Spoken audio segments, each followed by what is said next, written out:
Welcome to this presentation using SSH Keys from the U.S. National Science Foundation Access Program. My name is Joel Adams. Let's see how we can use SSH Keys to connect to an Access resource. This presentation assumes several things, including you've already generated SSH keys on your computer, you have an approved Access allocation, and have exchanged some of its credits for time on an Access resource, and that your SSH public key is installed in your account on that resource. If any of these do not apply to you, I encourage you to watch the previous presentations in this playlist: Introduction to SSH Keys, Creating SSH Keys, and Uploading your public key, before continuing. There are different ways a person can connect to an Access resource via SSH. These include the SSH command line client that's built into most modern operating systems. It's named SSH, which makes it easy to remember. You can also use a third-party SSH client, such as the Bitvice SSH client, MOBA Xterm, PuTTY, or others. Let me mention in passing that while some third-party SSH clients provide a GUI, a graphical user interface, to simplify common tasks like transferring files, they still have you use the Linux command line interface to run programs on the Access resource. Before I demonstrate using SSH to connect to an Access resource, let's visualize what we will be doing. On your computer, you're going to run an SSH client and ask it to connect to a specific Access resource. That client will establish a secure communication channel between your computer and the resource. An Access resource is a cluster of multiple computers. These computers are called nodes. Some of these computers are set aside for handling users logging in and launching programs. They're called login nodes. Access resources may employ a load balancer to spread the users evenly across the login nodes.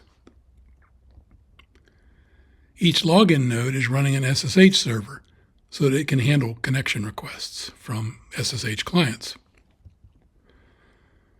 The vast majority of the computers within an Access resource are devoted to running computations. These are called compute nodes. Compute nodes in which the computing is limited to the central processing unit are called CPU nodes. Compute nodes that also have one or more graphics processing units, or GPUs, are called GPU nodes. This distinction will become important when we run compute-intensive programs on the resource. Some Access resources also include a third kind of node called a data transfer node. These are dedicated to handling the transfers of large data files, to offload that work from the login and compute nodes. The details of using data nodes vary from one resource provider, or RP, to another, so we will not examine them here. If you have large data files to transfer, check with your RP to determine if your resource has data transfer nodes, and if so, how to go about using them. Globus Connect and Open OnDemand are two tools commonly used to simplify the process of transferring files. In this demonstration, I will show how to connect to an Access resource using the SSH command line client. On the positive side, this approach works from all modern operating systems, and it's supported by all Access RPs. The downside is that it's designed for running applications using the Linux command line interface, or CLI, which means you need to know Linux commands to use it. Note that if you need to run a GUI application like MATLAB or Jupyter, Notebooks, or RStudio, this is not the approach you want to use. Instead, you should use an RP that supports Open OnDemand and use it. Texas A&M supports the Access Co-Managed Registry, so I'm going to use their cluster named FASTER for this demonstration. If necessary, launch the terminal app on your computer. When you exchange your allocation credits for time on an Access resource, you'll receive an email from that RP with instructions on how to log in. The email I received from Faster said I could connect using this command. This command tells my computer to run the program named SSH, use it connect to the machine named faster-jump, using port 8822, and jump, that's what the -J switch means, jump from there, faster-jump, to login.faster.hprc.tamu.edu. Going through this jump post helps keep Faster secure against hackers. Once I get to the login machine, a load balancer there will connect me to an actual login node. But if I just copy paste and run this command, I get an error. For it to work, I must replace the generic username with my actual username on Faster. Referring back to the email I received, I can copy my Faster username from there, and then use the up arrow key to bring up the previous command, use the back left arrow, go back and edit the command with the backspace key, paste my username in, and I have to do this for both the login node and the jump host.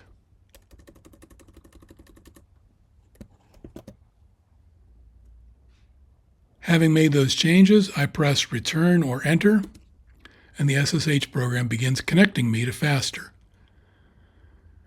Note that if you provided a passphrase when you set up your SSH keys, the SSH program will prompt you for it. This is the passphrase protecting your private key, not your password on Faster.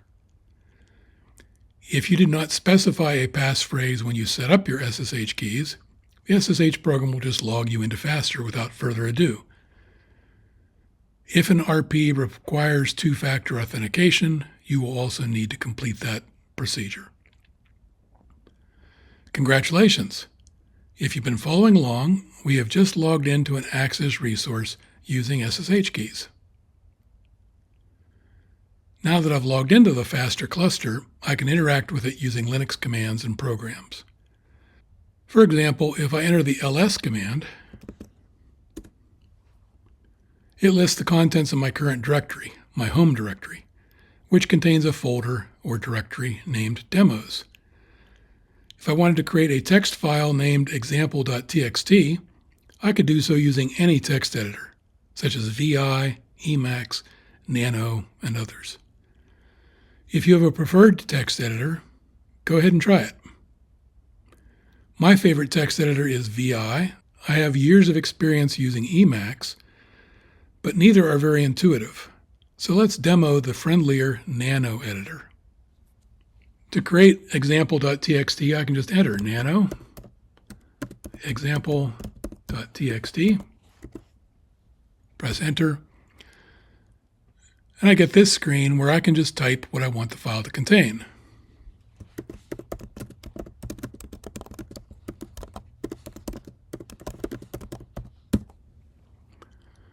I can edit what's typed using the arrow keys.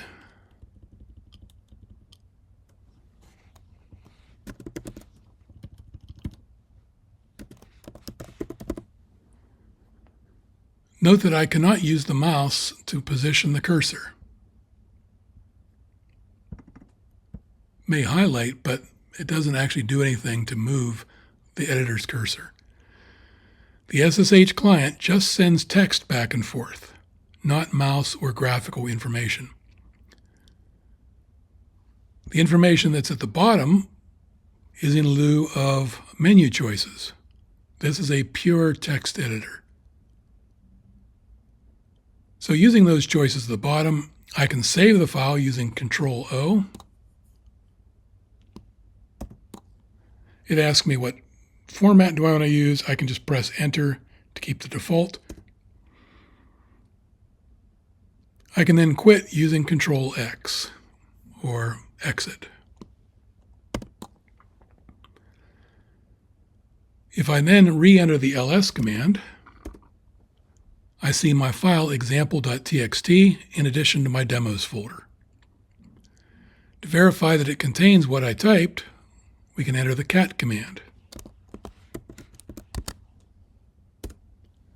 And we see the sentence that we typed. Text editors are useful for editing any text formatted files. This includes program source files, software configuration files, text formatted data files, and so on. With that, we're ready to log out and wrap up this presentation. We can disconnect by entering the word logout or by pressing the keyboard shortcut Control-D. That returns us back to the command line on our own computer. The text editor program we just used was running on a faster login node. A text editor is idle most of the time. It's just waiting around for the user to type something. Software development programs like compilers, debuggers, text editors, and so on are all fine to run on a login node. By contrast, compute-intensive programs, the kind of programs you're likely to use for your research, should be run on the compute nodes. To accomplish this, we use a tool called SLURM, the Simple Linux Utility for Resource Management.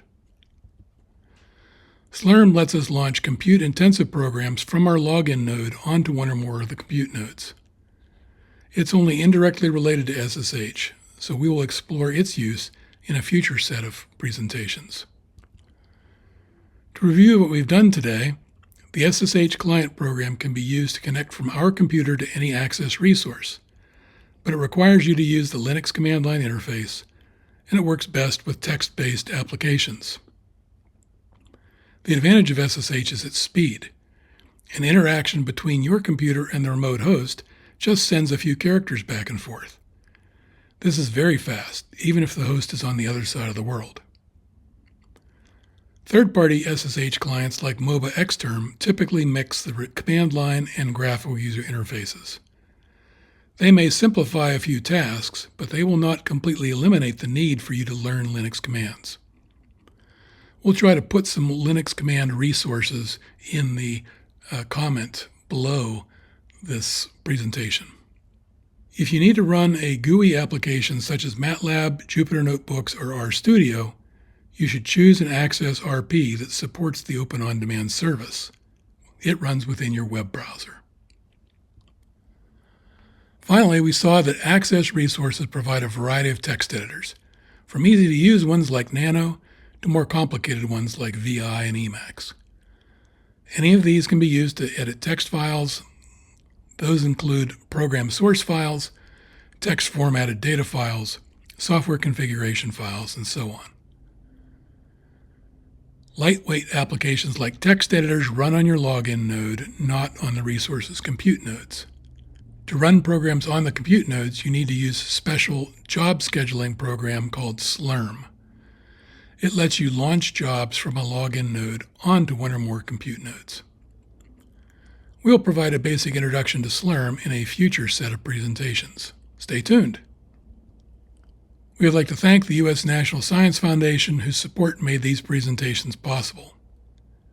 We welcome requests and suggestions, so to provide feedback, please go to access-ci.org/about/contact. Last but not least, our thanks to you for watching these presentations. We hope they help advance and accelerate your research.